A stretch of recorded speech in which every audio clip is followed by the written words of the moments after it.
ونستغفره ونؤمن به ونتوكل عليه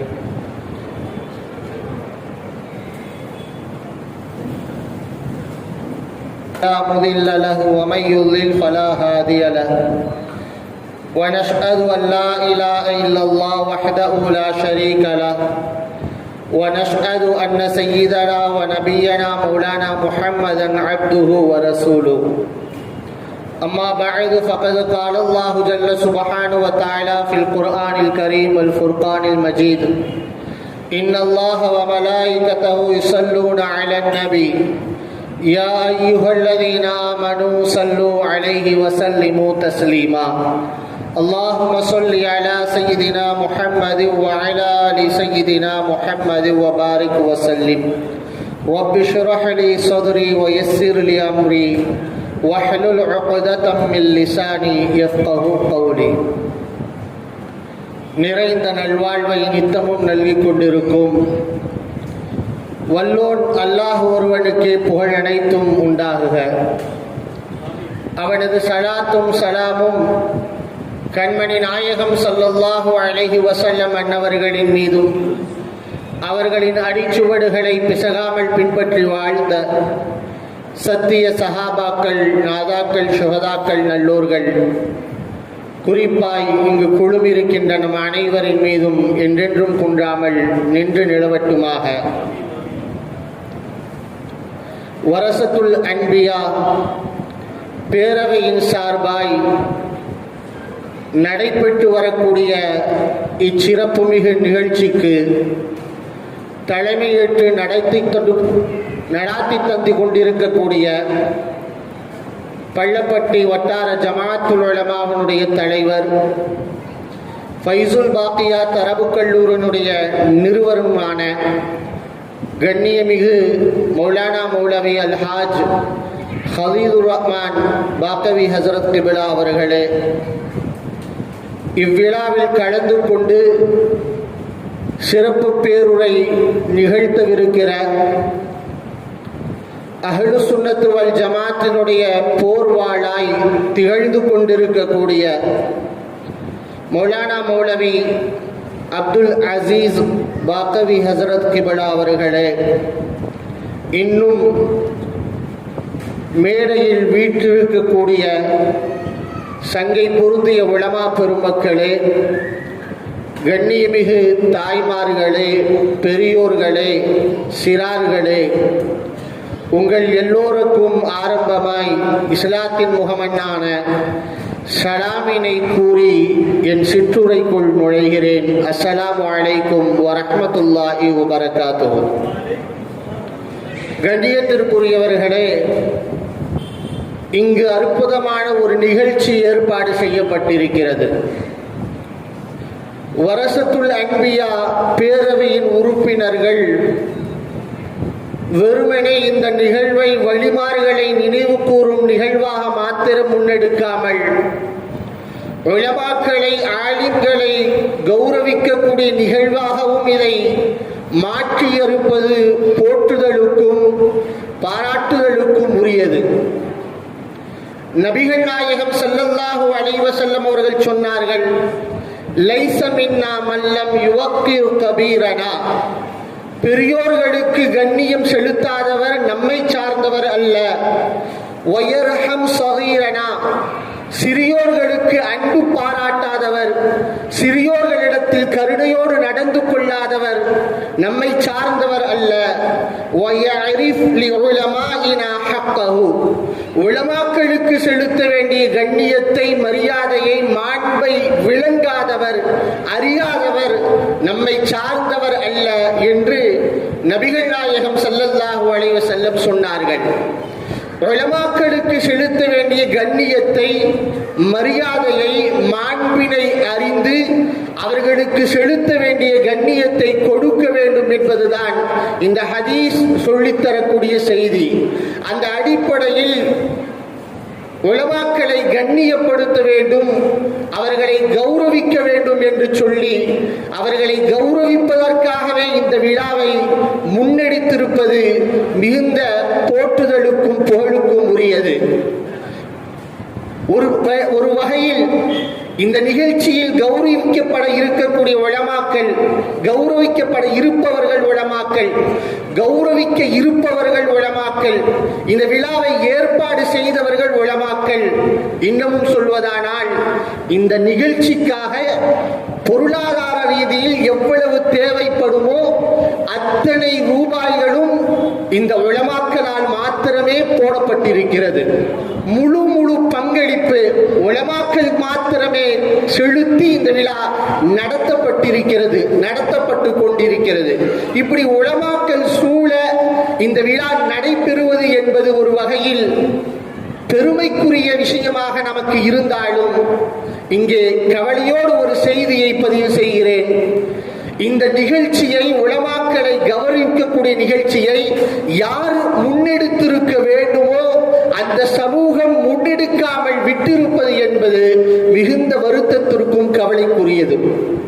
ஒரு காலம் இருந்தது, ஒரு மதரசாவில் ஓதி முடித்து விட்டு பட்டம் பெற்று விட்டு ஊருக்கு உலமா ஒரு ஆலிம் வந்துவிட்டால் அந்த ஊர் மக்கள் ஒன்று கூடி அவரை கௌரவிப்பார்கள். அந்த மஹல்லா வாசிகள் அந்த நபரையும் பட்டப்பட்ட ஆலிமையும் அவரை பெற்றெடுத்த பெற்றோரையும் மஹல்லாவுக்கு மத்தியில் அறிமுகம் செய்யக்கூடிய ரீதியில் அவரை கௌரவிப்பார்கள். மஹல்லாவுக்கு எங்களுக்கு ஒரு ஆலிம் கிடைத்து விட்டார் என்று அறிமுகம் செய்து வைப்பார்கள். இதன் மூலம் அந்த ஆலிமுக்கும் அந்த மஹல்லாவுக்குமான தொடர்பு என்பது அதிகரிக்கும். அந்த ஆலிம் தொடர்ந்து மார்க்க பணியை, தான் கற்ற கல்வியை, சேவையை அந்த மஹல்லாவுக்கு தொடர்ந்து செய்வதற்கு அந்த விழாக்கள் உறுதுணையாயிருந்தன, வழிவகுத்தன. காலப்போக்கில் அந்த விழாக்கள் எல்லாம் கண்டும் காணாமலும் காற்று போகிற போக்கிலே அவைகள் மறக்கடிக்கப்பட்டு விட்டதின் காரணத்தால் இன்றைக்கு உலமாக்களுக்கும் மஹல்லாக்களுக்கும் மத்தியில் உண்டான தொடர்பு என்பது இல்லாமல் போயிருக்கிறது. ஒரு மஹல்லாவாசிக்கு தன்னுடைய மஹல்லாவை சேர்ந்த இன்னார் ஆலிம் என்பது தெரிவது கிடையாது.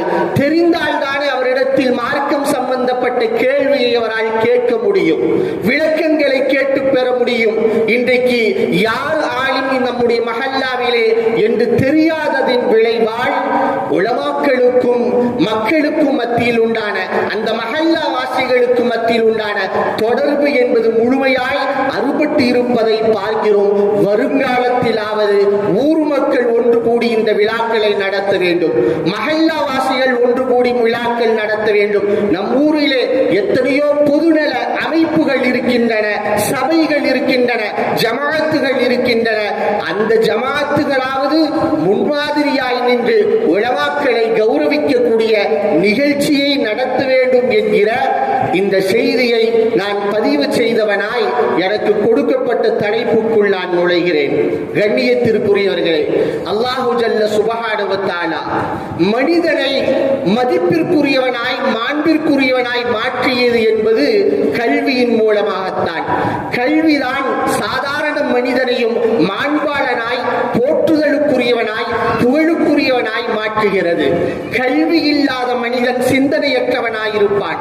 கல்வி இல்லாத மனிதன் பண்பாடு அற்றவனாயிருப்பான். கல்வி இல்லாத மனிதன் லட்சியமற்றவனாய், நோக்கமற்றவனாய் இருப்பான். கல்வி இல்லாத மனிதன் ஒழுக்கமற்றவனாயிருப்பான்.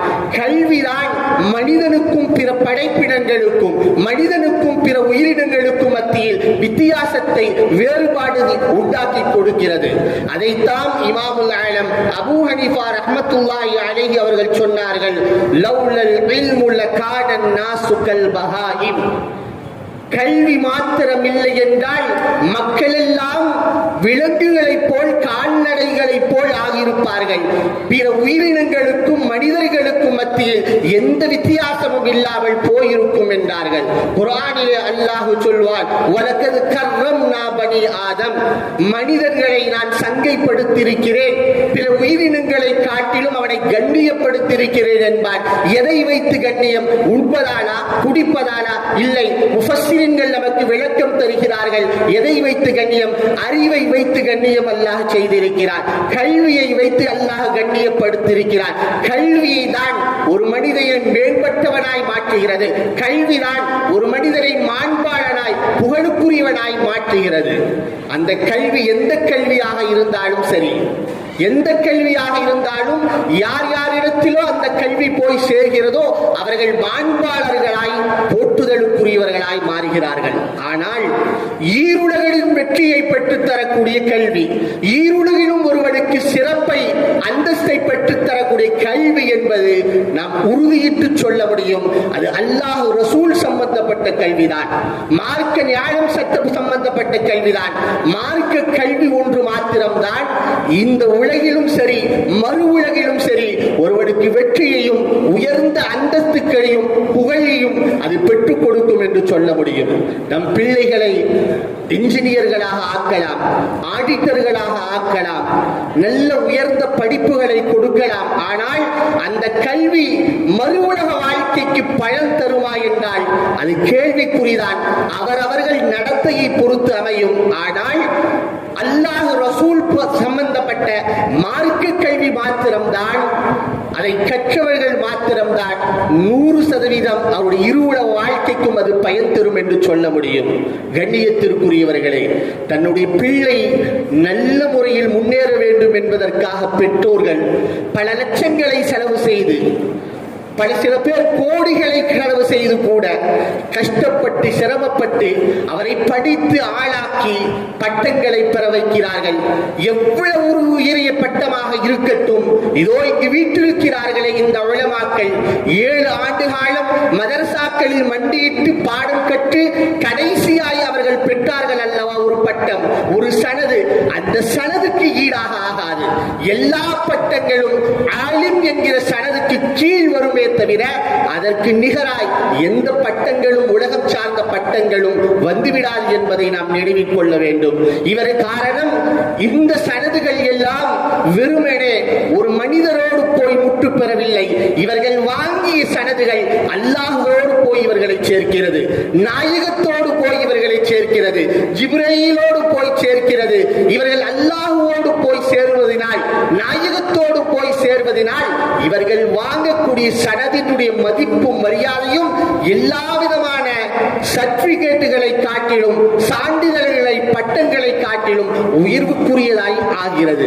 இவர்கள் மதரசாக்கள் இருந்து வெளியே வருகிற போது வெறுமனே மாக்கவிகளாக மாத்திரம், மிஸ்பாகிகளாக மாத்திரம், மஹ்தூமிகளாக மாத்திரம், நூராணிகளாக மாத்திரம் வருவது கிடையாது. அதை தாண்டி ஒரு சனது அல்லாஹ்வும் ரசூலும் இவர்களுக்கு கொடுக்கிறார்கள். அதுதான் வரசத்துல் அன்பியா என்கிற சனத். உலமாக்கள் நபிமார்களுடைய வாரிசு என்கிற சனத். நபிமார்களுடைய வாரிசு என்கிற சனதுக்கு முன்பாய் எந்த பட்டங்களையும் நம்மால் முன்னிறுத்த முடியாது அல்லவா? எனவேதான் இவர்கள் உயர்ந்தவர்களாய் போற்றுதலுக்குரியவர்களாய் காணப்படுகிறார்கள். இவ்வளவு பெரிய முக்கியத்துவம், சிறப்புகள், மகத்துவங்கள் இந்த கல்விக்கு இருப்பதன் காரணமாகத்தான் நம் முன்னோர்கள் எப்பேற்பட்ட சிரமத்தை பட்டாவது இந்த கல்வியை பெற்றுக்கொள்ள வேண்டும் என்று ஆர்வப்பட்டார்கள்.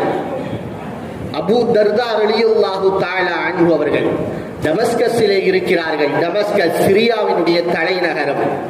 அப்பொழுது அவர்களை பார்ப்பதற்காக மதீனாவில் இருந்து ஒரு மனிதர் வருகிறார்.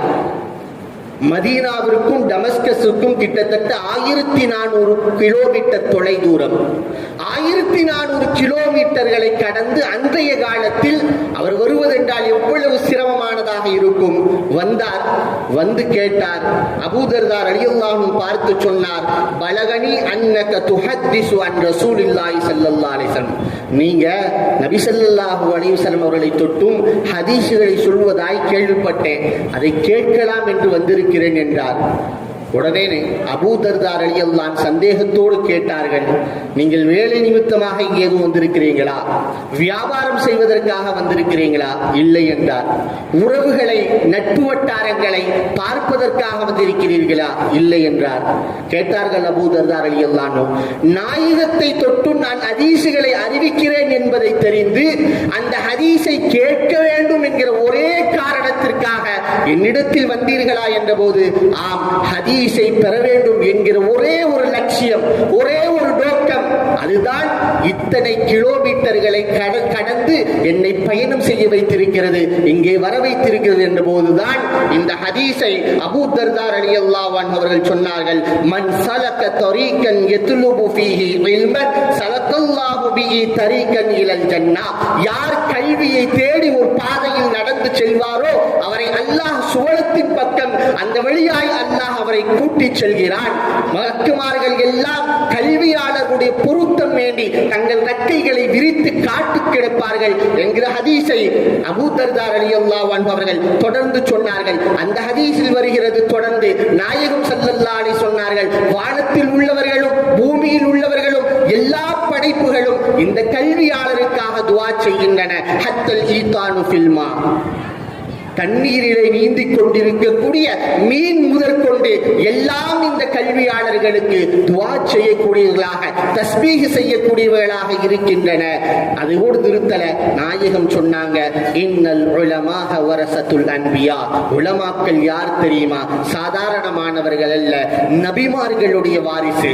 நபிமார்கள் இந்த உலகை விட்டும் பிரிகிற போது சொத்தாக பணங்களை விட்டு செல்லவில்லை. அவர்கள் விட்டு சென்றது எல்லாம் இல்மை மாத்திரம்தான். அந்த இல்முக்கு வாரிசு இவர்கள்.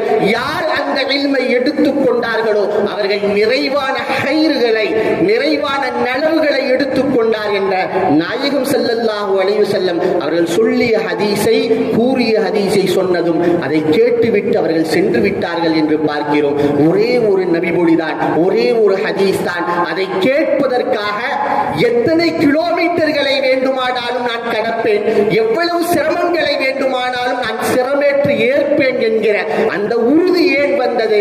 இந்த கல்வியின் மகத்துவத்தையும் மாண்பையும் புரிந்ததால் தான்.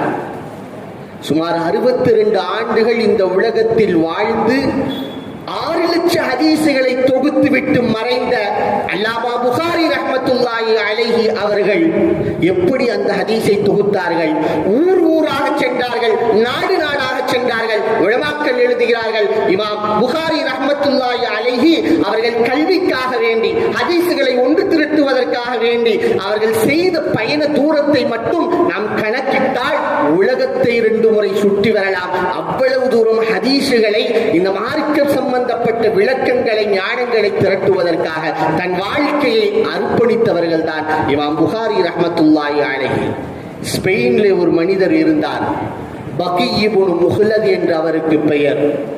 அவருக்கு ஒரு ஆசை, பகுதாது சென்று அன்றைய காலத்திலே மிகப்பெரிய இமாமாய் திகழ்ந்த, கல்வி கடலாய் திகழ்ந்த, அறிவு களஞ்சியமாய் திகழ்ந்த அஹ்மத் இப்னு ஹம்பல் ரஹ்மத்துல்லாஹி அலைஹி அவர்களை சந்தித்து அவர்களிடத்தில் நேரடியாய் மண்டியிட்டு அவர்களிடமிருந்து ஹதீஸை நாம் பெற வேண்டும் என்கிற ஆசை பகி இப்னு முஹ்லதுக்கு இருந்தது.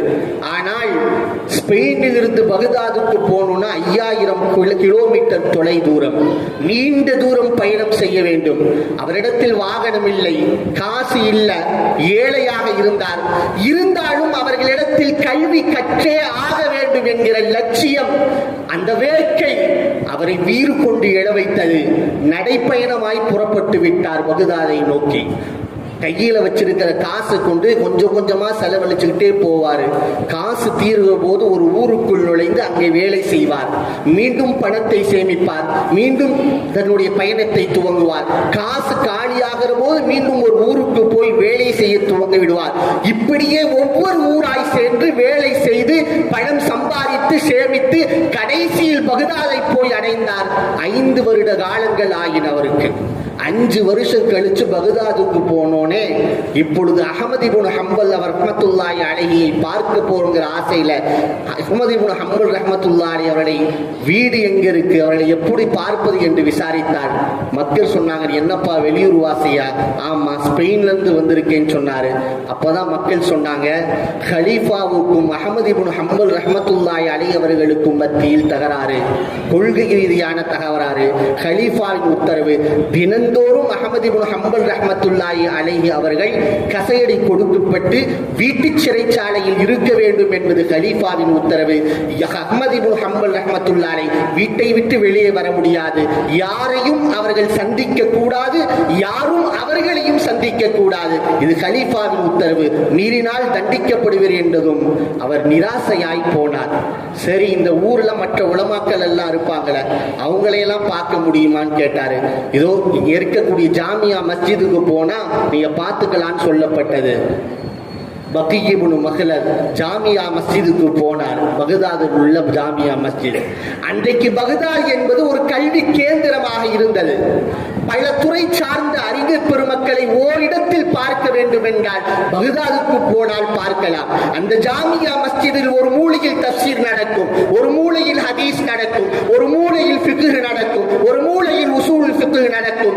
இப்படி பல துறை சார்ந்த அறிஞர்கள் அவரவர்கள் ஒரு இடத்தில் அமர்ந்து தங்களுக்கு கீழ் இருக்கக்கூடிய மாணவர்களுக்கு வகுப்பை நடத்தி கொண்டிருப்பார்கள். பக்கீ இப்னு மக்லத் உள்ளே நுழைந்தார். ஒவ்வொரு வகுப்பாய் கடந்து போகிறார். ஒரு வகுப்பிலே ஒரு உஸ்தாதுக்கின் கீழ் மாணவர்கள் புடைசூழ அமர்ந்திருப்பதை பார்த்து அந்த சபையில் போய் கலந்து கொள்கிறார். யார் என்று விசாரித்தால் யஹ்யா இப்னு முஈன் ரஹ்மத்துல்லாஹி அலைஹி பாடம் நடத்தி கொண்டிருக்கிறார்கள்.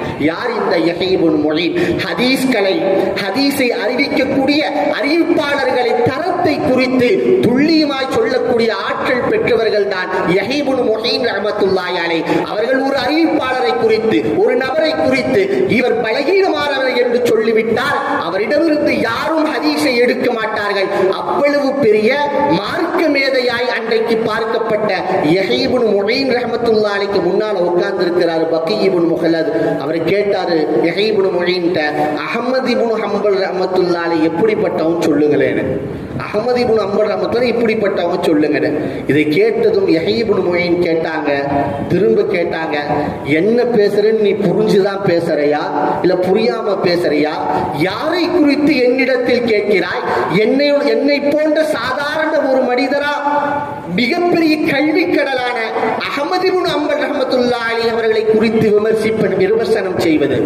இந்த பூமியுடைய மேல்பரப்பில் இருக்கக்கூடிய மார்க்க அறிஞர்களில் அஹ்மது இப்னு ஹம்பல் ரஹ்மத்துல்லாஹி அலைஹி போன்று ஒருவரும் கிடையாது என்று சொல்லி அவர் சாதாரண ஆளி மாத்திரமல்ல, அவர் மக்களுடைய தலைவராக இருக்கிறார் என்று சொன்னதும் பக்கீ இப்னு மக்லதுக்கு இப்பொழுது மீண்டும் ஆசை வந்தது. எப்படியாச்சும் நாம பார்த்தரணும் அஹ்மது இப்னு ஹம்பல் ரஹ்மத்துல்லாஹி அலைஹி. நாம் சிறைச்சாலைக்குள் போனாலும் பரவாயில்லை, தண்டிக்கப்பட்டாலும் பரவாயில்லை, போக அவர்களை பார்த்தாக வேண்டும் என்கிற ஆசை அவருடைய மனங்களிலே வந்தது. உறுதி எடுத்தார். அவர் விசாரித்தார். அஹ்மது இப்னு ஹம்பல் ரஹ்மத்துல்லாஹி வீட்டின் கதவை தட்டினார். அஹ்மது இப்னு ஹம்பல் ரஹ்மத்துல்லாஹி கதவை திறந்தார்கள். திறந்தவுடன் படபடபடன் பக்கீ இப்னு மக்லத் பேசினார். நான் அந்நிய நாட்டுக்காரன், வெளியூரில் இருந்து வருகிறேன். முதலாய் இந்த ஊருக்கு வரக்கூடிய நோக்கம் உங்களை பார்க்க வேண்டும் என்பது மாத்திரம்தான். உங்களை பார்த்து உங்களிடத்தில் கல்வியை ஹதீஸை படிக்க வேண்டும் என்கிற ஒரே நோக்கத்திற்காக வெகு தூரத்தில் இருந்து வந்திருக்கிறேன் சொன்னதும் இவருடைய விஷயம் என்ன என்பதை புரிந்து கொண்டு உள்ளே சட்டென்று இழுத்து கதவை தாளித்துக் கொண்டார்கள் அஹ்மது இப்னு ஹம்பல் ரஹ்மத்துல்லாஹி அலைஹி. அஹ்மது இப்னு ஹம்பல் ரஹ்மத்துல்லாஹி அலைஹி அவரிடத்தை எல்லா செய்தியும் விசாரித்துட்டு சொன்னாங்க, இப்ப சூழ்நிலை சரியில்லைப்பா, என்னால உனக்கு கல்வியை கற்றுக் கொடுக்க முடியாது, ஹதீஸை போதிக்க முடியாதுன்னப்ப பக்கீ இப்னு மக்லத் சொன்னார், நான் உங்களுக்கு ஒரு யோசனை தரேன். நான் தினந்தோறும் யாசகரை போல வேடமிட்டு கொண்டு வந்து உங்கள் வீட்டுக்கு முன்னால் யாசகர்கள் கூறுவதை போல கூறி நான் தான் வந்திருக்கிறேன் என்பதை அறிவுறுத்துகிறேன். நீங்கள் வெளியே வந்து யாசகம் போடுவதை போல், தர்மம் போடுவதை போல் ஒரு சில ஹதீசுகளை எனக்கு சொல்லிவிட்டு உள்ளே போய்விடுங்கள், இப்படி செய்து கொள்ளலாம் என்க. சரி, உன்னை போன்ற ஒரு மாணவன் கிடைக்க மாட்டார், சரி, ஆனால் இந்த விஷயத்தை யாரிடத்திலும் சொல்லக்கூடாது என்ற வாக்குறுதியோடு அஹ்மது இப்னு ஹம்பல் ரஹ்மத்துல்லாஹி அலைஹி பக்கீ இப்னு மக்லத் அனுப்பி வைக்கிறாங்க.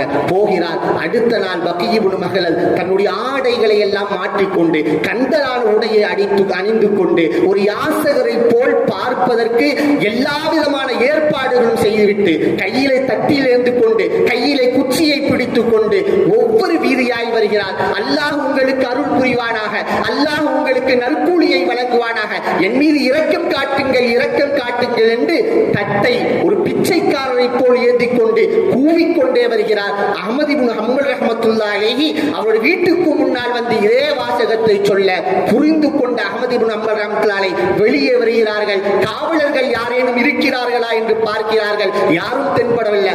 சட்டென்று அவர்கள் உள்ளே அழைத்துக் கொண்டு போய் ஒரு ஹதீஸை சொல்லிக் கொடுக்கிறார்கள்.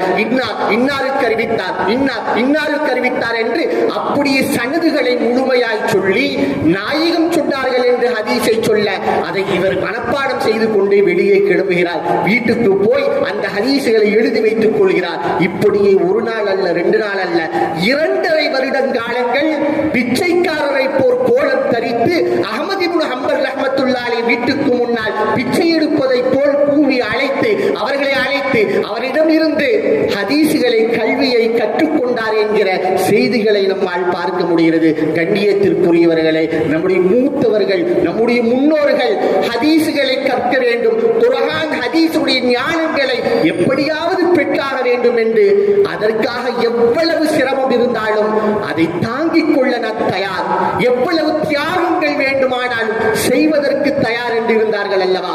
கற்கை நன்றே, கற்கை நன்றே, பிச்சை புகினும் கற்கை நன்றே, பிச்சை எடுத்தாவது கல்வியை கற்றுக்கொள் என்று இன்றைக்கு முதுமொழியை சொல்கிறார் அல்லவா?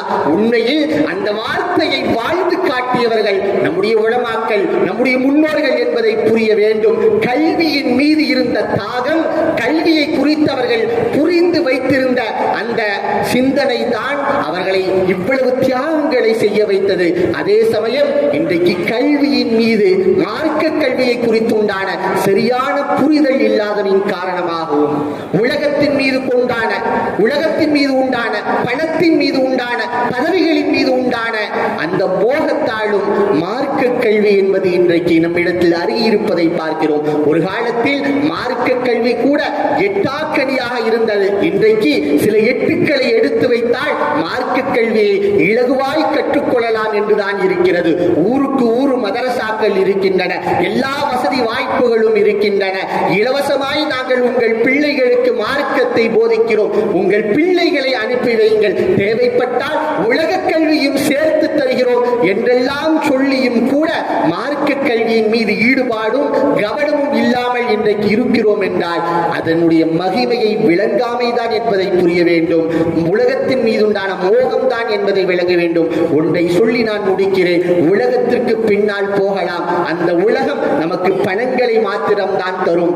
ஆனால் மார்க்கத்திற்கு பின்னால் போனால்தான் அது பணங்களை அல்ல, நல்ல பலன்களை கொடுக்கும் என்று சொல்லி வாய்ப்பளித்தவைக்கு நன்றி கூறி வார்த்தைகளை நிறைவு செய்கிறேன். வாஹிரு தஅவானா அல்ஹம்துலில்லாஹி ரப்பில் ஆலமீன்.